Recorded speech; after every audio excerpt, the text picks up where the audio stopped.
दोस्तों, Israel Iran US war के बीच Donald Trump ने एक स्टेटमेंट दी है। उस स्टेटमेंट से एक देश है वो पैनिक में आ चुका है। एक फंक्शन के दौरान डोनाल्ड ट्रंप ने यह स्टेटमेंट दी है। उन्होंने कहा है कि अभी हम ईरान में लगे हुए हैं, उसके बाद जल्द ही यहाँ पर ईरान से मैटर ख़त्म करने के बाद हम जल्द ही एक अन्य देश पर हमला करेंगे। और वो देश का नाम दोस्तों उन्होंने हिंट दिया है, क्यूबा। दोस्तों, क्यूबा के रिश्ते अमेरिका के साथ लंबे समय से ख़राब हैं, बहुत पुराने समय से ही ख़राब ऐसे कह सकते हैं आप। क्योंकि आपको मालूम होगा कि एक बार क्यूबा संकट भी आया था जिसमें रूस की मिसाइल को वहाँ पर सेट किया गया था क्यूबा में। दोस्तों, आपने वेस्ट इंडीज़ का नाम जरूर सुना होगा, पश्चिमी देशों का समूह। इसमें कई सारे देश शामिल रहते हैं, कैरेबियन देश भी इनको बोला जाता है। उन्हीं में से एक देश है क्यूबा। क्यूबा दोस्तों अगर बात की जाए, चीनी का कटोरा बोलते हैं क्यूबा को, क्योंकि यहाँ पर गन्ना बहुत बड़ी मात्रा में पैदा होता है। दोस्तों, क्यूबा पर क्यों अमेरिका अटैक करना चाहता है?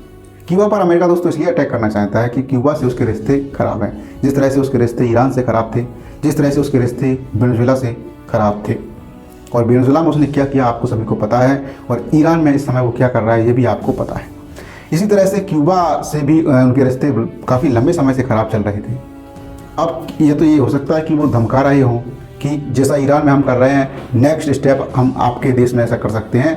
तो जो भी अभी आप हमारे और आपके बीच में जो मतभेद है, जो जहाँ पर कोई डील को लेकर मामला फंसा हुआ है, तुरंत ही आप समझ जाइए और आप तुरंत हमसे डील कर लीजिए, यानी कि अपने आप में आप एक सरेंडर कर दीजिए। तो इस तरह का एक माहौल क्रिएट किया जा रहा है, प्रेशर बनाकर, प्रेशर टैक्टिक्स अपनाई जा रही है डोनाल्ड ट्रंप की तरफ से। आइए थोड़ा देख लेते हैं कि क्यूबा से अमेरिका के रिश्ते क्यों खराब हुए। दोस्तों, लंबे समय से क्यूबा और अमेरिका के बीच मतभेद हैं, और इसकी शुरुआत दोस्तों बहुत पुराने समय से हुई थी। लेकिन एक बड़ा मुख्य इसमें कारण ये था कि एक बार रूस के द्वारा, यूएसएसआर के द्वारा क्यूबा में अपने परमाणु हथियार रख दिए गए थे, यानी अमेरिका को काउंटर करने के लिए, क्योंकि अमेरिका के पास में ही स्थित है क्यूबा। तो उसको काउंटर करने के लिए यूएसएसआर, यानी जो इस समय रूस है, विभाजन से पहले उसको यूएसएसआर कहते थे। जैसे ही दोस्तों अमेरिका को यह पता चला कि रूस के परमाणु हथियार क्यूबा में रखे हुए हैं और टारगेट पर है यूएसए यानी अमेरिका, क्योंकि यूएसए के इतने पास परमाणु हथियार रखने का मतलब है कि अमेरिका को टारगेट करना या फिर अमेरिका को एक तरह से उसमें फ्रेम में लेना, उसकी फ्रेमिंग करना चारों तरफ से। तो इस पर अमेरिका ने नाराज़गी जाहिर की। उसके बाद काफ़ी यूएसए और अमेरिका के बीच तनाव रहा बहुत दिनों तक। उसके बाद में फिर एक समझौता हो गया था। समझौता यह था कि हम क्यूबा पर अटैक नहीं करेंगे और आपको यहाँ से अपने हथियार हटाने होंगे। उसके बाद वहाँ पर रूस की तरफ से, यूएसएसआर की तरफ से वहाँ से हथियार हटा लिए गए थे। अमेरिका ने कह दिया था कि हम क्यूबा पर अटैक नहीं करेंगे।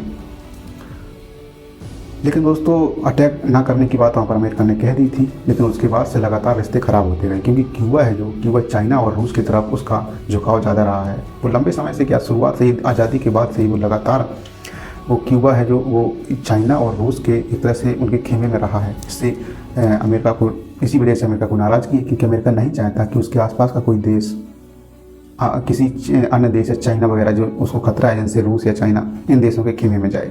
क्योंकि इन देशों के खेमे में जाने का मतलब ये है कि उसके इतने पास में एक बहुत बड़ा स्ट्रेटजिकल मूव उसके मतलब खिलाफ में एक हो जाएगा। इसलिए अमेरिका चाहता है कि कभी भी इस तरह की मूवमेंट ना हो किसी भी देश में। इसलिए क्यूबा को लगातार डराता रहता है, धमकाता रहता है। क्यूबा में आर्थिक संकट भी लगातार चलते रहते हैं। वहाँ पर एक ही परिवार की सरकार चल रही है इस वजह से, और अमेरिका इस पर आरोप लगाता है कि यहाँ पर तानाशाही है। एक ही परिवार की सरकार यहाँ पर लगातार लंबे समय से बनी हुई है। इसको लेकर भी अमेरिका चिंता जाहिर करता रहता है। फिलहाल इस बार अमेरिका ने धमकी दी है कि ईरान के बाद हम क्यूबा से निपटने की तैयारी में हैं। क्यूबा इतना बड़ा देश नहीं है कि ईरान की तरह से वो रिटेलिएट कर सके, लेकिन अगर समझौता से काम चल जाता है, हो सकता है कि अमेरिका ने, डोनाल्ड ट्रंप ने इसको एक धमकी की तरह पेश किया हो क्यूबा के लिए, क्योंकि समझौता कर लीजिए इस तरह से। तो फिलहाल खबर यही थी कि जो क्यूबा है उसको लेकर अमेरिका के राष्ट्रपति डोनाल्ड ट्रंप ने एक स्टेटमेंट दिया है, जिससे क्यूबा में पैनिक है और अन्य देशों में भी पैनिक क्रिएट हो चुका है। क्योंकि उन्होंने कहा है कि ईरान से निपटने के बाद हम क्यूबा पर आक्रमण कर सकते हैं, फिर क्यूबा की तरफ ध्यान दे सकते हैं। इस तरह की स्टेटमेंट आई है अमेरिकन प्रेसिडेंट डोनाल्ड ट्रंप से।